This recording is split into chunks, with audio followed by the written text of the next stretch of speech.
Herzlich willkommen, liebe Klemmbaustein-Fans bei Bricks Go Wild. Heute mit einem Video, mit dem wir, glaube ich, sehr zufrieden sein werden. Ihr seht schon, in der Lego City hat sich nicht wahnsinnig viel getan. Ein paar Kleinigkeiten. Übrigens, Rita macht gerade ihr wohlverdientes Mittagsschläfchen mit dem Kleinen. Sei ihnen vergönnt. Wir sind natürlich bei der Arbeit. Wie könnte es anders sein? Und ich habe mich heute wieder mal ein bisschen hinter den Kulissen betätigt. Es gibt auch ein paar Kleinigkeiten hier in der Lego-Stadt, die zeigen wir euch aber dann in einem separaten Video, wenn Rita auch wieder mal mit dabei ist. Und ihr seht es schon, es hat sich dort hinten, hinter der Ninjago City, ein bisschen was getan.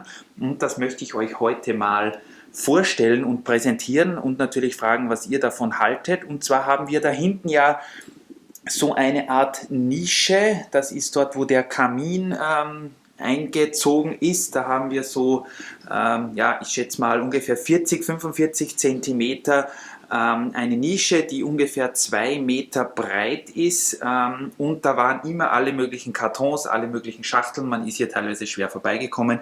Ich habe jetzt bei einem Möbelriesen diese weißen Regale gefunden, die haben 10 Euro pro Stück gekostet, Lieferung frei Haus, also eigentlich der absolute Wahnsinn. Da habe ich mir gedacht, wenn die nicht passen, wenn die nichts taugen, dann kommen sie halt irgendwo in den Keller oder irgendeine Verwendung werde ich schon finden. Aber ich muss ganz ehrlich sagen, ich habe die jetzt heute mal aufgebaut und ich bin wirklich eigentlich für den Preis begeistert. Man darf für 10 Euro pro Stück natürlich nicht wahnsinnig viel erwarten, aber das ist vollkommen in Ordnung so. Das Einzige ist, sie sind teilweise noch nicht ganz so zusammengerückt, wie ich mir das vorstelle. Das mittlere ist noch ein bisschen schief, da werde ich mich noch dran setzen, aber diese Regalböden kann man austauschen von der Höhe her, also es ist wirklich eigentlich in Ordnung. Und ja, was haben wir jetzt damit vor? Ich habe mit Rita längere Zeit gesprochen. Wir haben ja eigentlich geplant gehabt, dass wir die Wände unserer Lego City eher in dezenterem Weiß halten. Das hat den Grund, dass wir nicht wollen, dass zu viel von der Lego-Stadt hier ablenkt. Das heißt, wir haben zuerst einmal wie wir die Lego-Stadt geplant haben, ein großes Projekt gehabt, dass wir an die Wand Lego-Graffitis malen und Poster aufhängen und. Wir haben uns dann aber dagegen entschlossen, weil wir gesagt haben, wenn das alles zu bunt wird an der Wand, dann sieht ja keiner mehr die Lego-Stadt oder dann fällt das nicht mehr so besonders auf. Jetzt haben wir gesagt, wir lassen das alles eher dezent. Die Geschichte war aber, dass natürlich immer wieder Kartons und so weiter rumstehen und das hat uns auch schon jetzt die längste Zeit gestört. Jetzt habe ich gesagt, weißt du was, wir bestellen jetzt mal diese Regale und dann schauen wir, wie das aussieht. Übrigens, es würde sich genau noch von der Breite her ein 4. Regal ausgehen. Ich habe jetzt noch eines nachbestellt, also vielleicht seht ihr in einem der nächsten Videos dann schon ein 4. Regal. Das steht dann zwar so die Hälfte hinter diesem Pfosten, aber das macht eigentlich nichts. Da kommt man dann, wie ihr seht, noch ganz gut hin und dann können wir, denke ich mal, diese Kisten, wir wurden ja schon mal gefragt, ob wir von Amazon gesponsert sind. Nein, leider nicht. Wir können diese Kisten dann endlich mal ein bisschen wegräumen und können hier Ordnung machen. Was haben wir uns jetzt gedacht mit diesen Regalen? Wir haben vor, diese Regale zu verwenden als temporäres Display für unsere Sets. Das heißt also, oder besser gesagt, wir fragen euch, was ihr gut finden würdet. Wir haben jetzt nicht vor, hier auf Dauer unsere Sets auszustellen, außer vielleicht 1, 2, die wir gerne gezeigt hätten. Ich habe jetzt mal einfach ein bisschen was eingeräumt, um zu sehen, wie das aussieht. Ich zeige es euch auch noch mal von ein bisschen weiter weg. Also wenn man in unser Lego-Zimmer reinkommt, dann sieht das jetzt so aus. Ist, finde ich, dadurch, dass die Regale weiß sind, eigentlich ganz cool.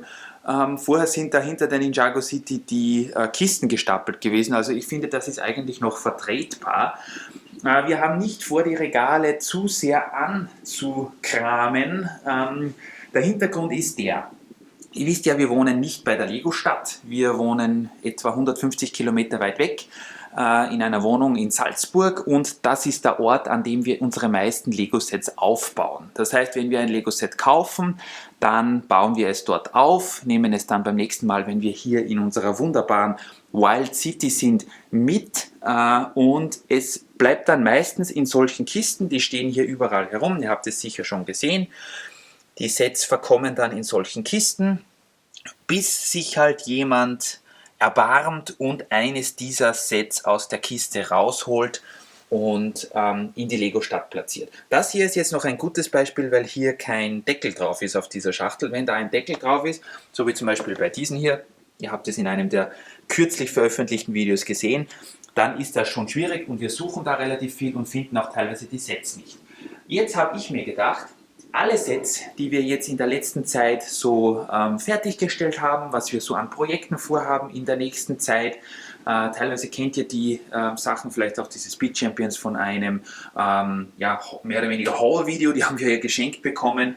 Alle diese Sets werden in der nächsten Zeit mal in irgendeinem Projekt bei uns in der Lego-Stadt verbaut werden. Oder es sind zum Teil auch Sets, die ich oder Rita vor kurzem fertiggestellt haben. Ich habe zum Beispiel gestern in der Nacht ja, das war noch Lego System, also Town, die frühe Town-Reihe, da habe ich mich schon lange mal, eigentlich da habe ich mir das vorgenommen, dass ich dieses Set aus meiner Kindheit, ich glaube das ist von 1995, fertigstelle. Das habe ich eigentlich auch ganz gut geschafft. Es fehlt nur mehr bei diesem Skelett hinten der Schwanz. Den habe ich noch nicht gefunden. Der muss noch irgendwo in einer Kiste sein. Und ein, zwei Schatztruhen und so Equipment habe ich noch nicht gefunden. Cool übrigens auch die grünen Flammen, an die konnte ich mich gar nicht mehr erinnern. Ob jetzt dieses Set, so wie es da steht, in die Lego-Stadt reinkommt, weiß ich noch nicht. Wir haben aber vor, in der nächsten Zeit mal ein Unterwasser-Layout zu machen. Und da können wir sicher diesen Teil hier oder jedenfalls einen Teil davon verwenden. Auch das U-Boot ist ganz nett, finde ich. Ist eigentlich ein ganz nettes Set. Und ich hatte gestern Lust, ich habe ein bisschen in Erinnerung geschwelgt und habe mir gedacht, das wäre doch mal ganz nett. Das Set habt ihr wahrscheinlich schon längere Zeit auf unserer Platte stehen sehen. Das haben wir jetzt wieder entfernt. Das ist ungefähr dort gestanden, wo die Polizeistation jetzt steht. Ein wenig rechts, dort wo das rote Auto jetzt ist. Was wir damit machen, weiß ich nicht. Wir haben schon längere Zeit einen Flughafen geplant, da würde das ja vielleicht irgendwo dazu passen. Andere sagen wieder, ja, nicht auf einen Flughafen geben, so eine Abschlussbasis. Egal, es steht jetzt mal hier und wir wissen nicht, was wir tun sollen. Aber wenn ich das Set immer wieder ansehe und immer wieder beim Vorbeigehen begutachte, kommt mir ja vielleicht mal eine Idee. Besser so, als wenn es in irgendeiner Kiste drin ist, wo ich es ein Jahr nicht finde. Und da hätte ich vielleicht mal eine tolle Idee gehabt.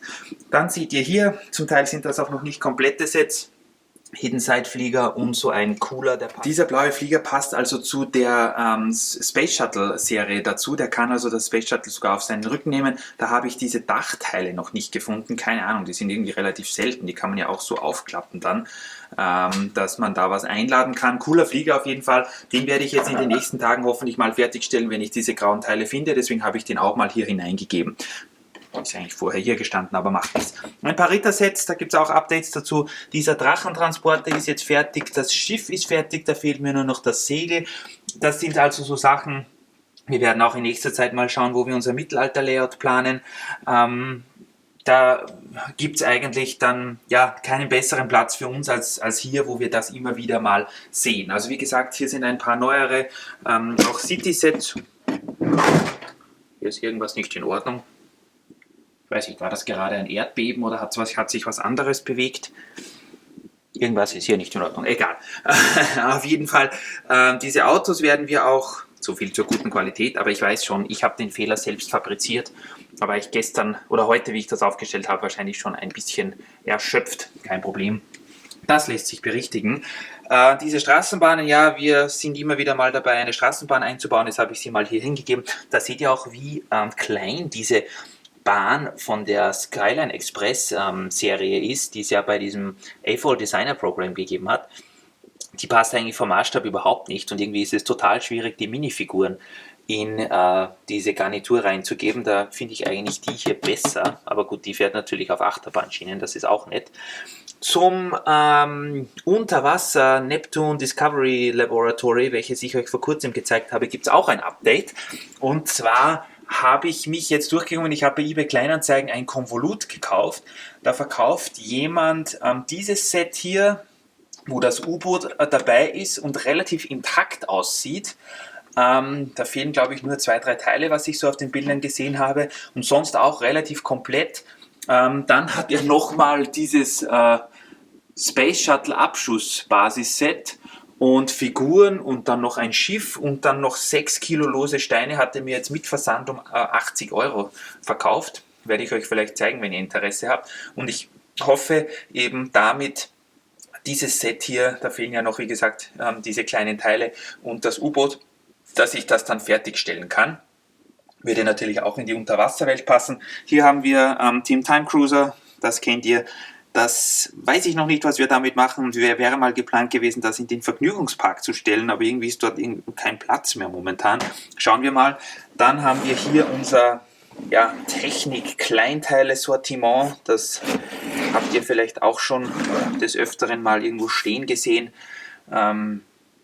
Werden wir sehen, ob das hier bleibt, weil das ist ein bisschen zu breit. Ansonsten finde ich es eigentlich ganz praktisch, weil es geht sich auf, glaube ich, 1 Zentimeter nicht aus, dass man hier eine Baseplate draufstellt. Also 24 Zentimeter sind diese Regale tief.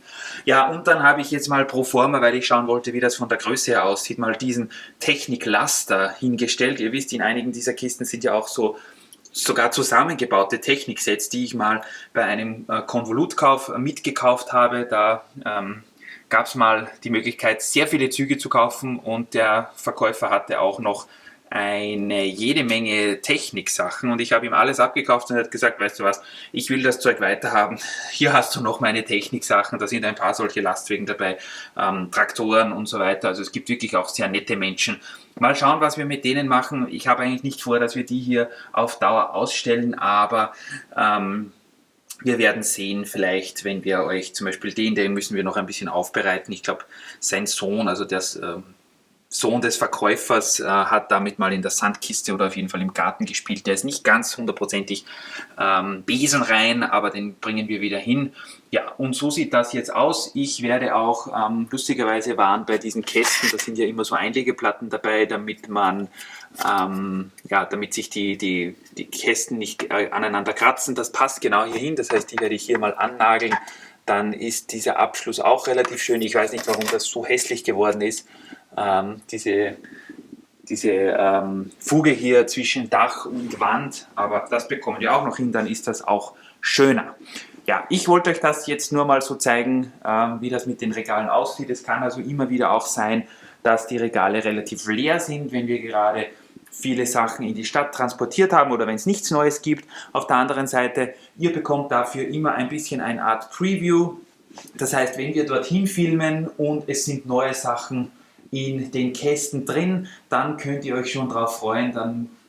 Wir können natürlich nicht garantieren, dass wir jetzt zum Beispiel im nächsten Video schon einen Raketenraumbahnhof haben, genauso wenig ein Unterwasser-Layout, aber ihr seht, es wird daran gearbeitet, wir sind da nicht faul und liegen nur in der Sonne, sondern wir geben da unser Bestes, dass wir die Stadt immer verbessern und immer mit neuen Ideen, die teilweise ja auch von euch kommen, noch verschönern und attraktiver machen. Und deswegen habe ich mir gedacht, passt das mit diesen Regalen eigentlich ganz gut. Ja, Ordnung ist das halbe Leben, wir lernen auch immer wieder dazu. Ich bin heute übrigens Tails, hoffe es gefällt euch das T-Shirt. Kleiner Einblick, ich schaue jetzt mal, ob Rita und der Kleine noch schlafen und dann sehen wir uns demnächst wieder, hoffe ich. Baut auch ihr was Schönes auf jeden Fall, lasst einen Zug fahren und dann sehen wir uns. Bis demnächst und tschüssi!